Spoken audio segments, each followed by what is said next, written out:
Hello everyone, this is Dr. Jawad. I'm continuing a series on the metabolism of estrogen, and right now I'm on part 4. So if you haven't done so already, watch 1, 2, and 3 to get you up to pace. If you have done that already, thank you for continuing.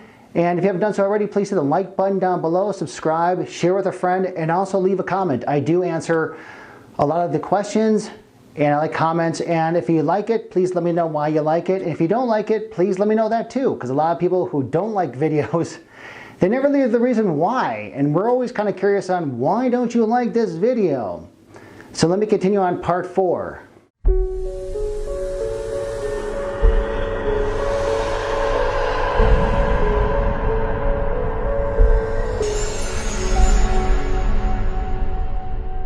Okay, so with part 4, I want to kind of backtrack because there's a lot of questions that I come up with, and that it's, where is estrogen and progesterone produced? Because I know I jumped ahead to the estrogen, the metabolism of estrogen, but let's back it up a little bit. Where is it produced?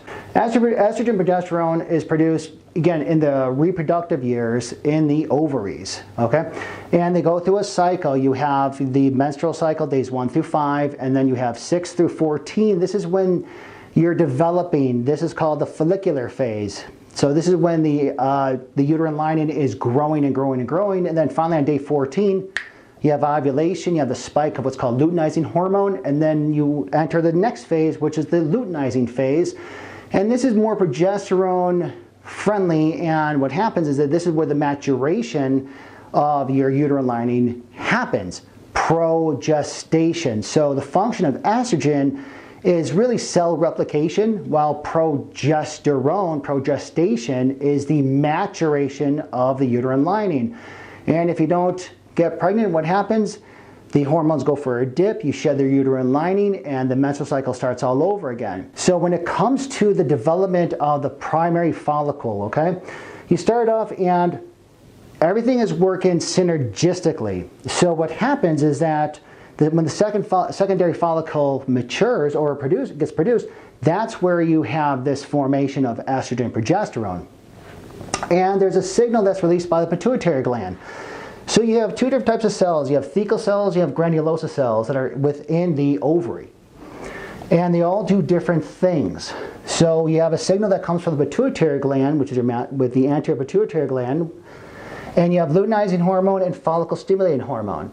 So the hormone, luteinizing hormone, I'm going to go on this side first, gets released from the anterior pituitary gland, which activates the LH receptor, luteinizing hormone receptor, which also signals, it activates the signal when you have a cholesterol. Because remember, hormones are made from where? Cholesterol. This is why cholesterol is so important.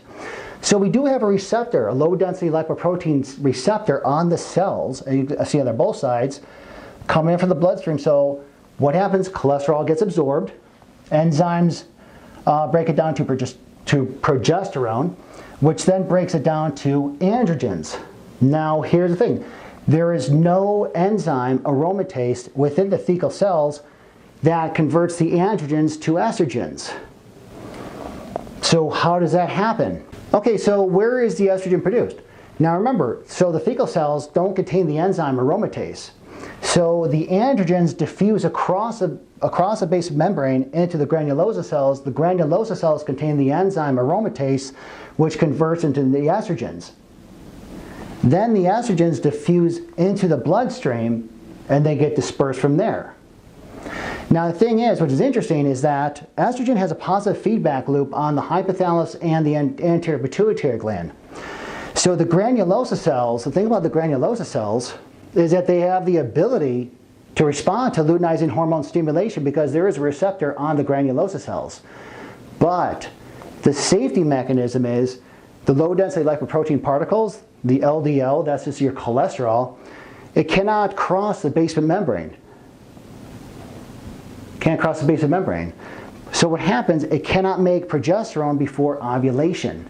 You're not going to make progesterone before ovulation because of this feedback mechanism. Thanks for watching.